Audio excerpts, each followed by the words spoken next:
疾管署表示，2025年急性病毒性 A 型肝炎有477例确定病例，是这9年来新高，是以30岁到39岁男性占上多。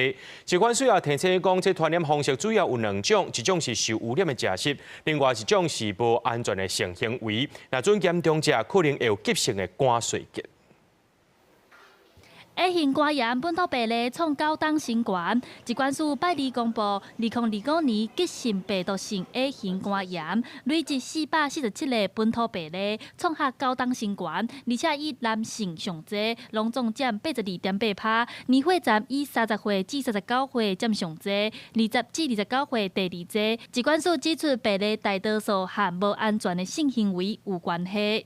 比方说，我这个人我是带病毒的。然后我的病毒会从粪便里面排出来，但是在过程当中，也许就会沾染到或者身体上面或者手上面就不是那么的干净。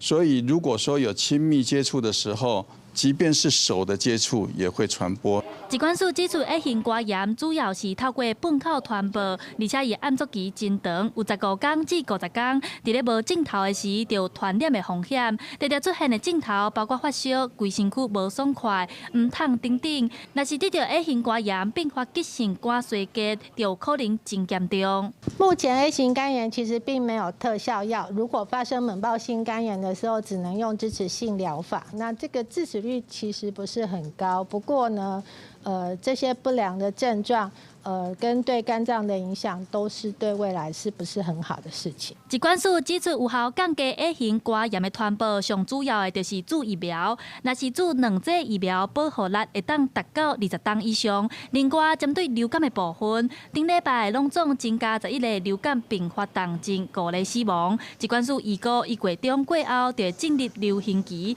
而且伫咧过年期间会上严重，提醒民众爱提早注预防针。感冒了后，若是出现喘气困难、胸腔痛的情形，就要赶紧去医生看，避免变重症。记者李亚轩、林曲凯台北报道。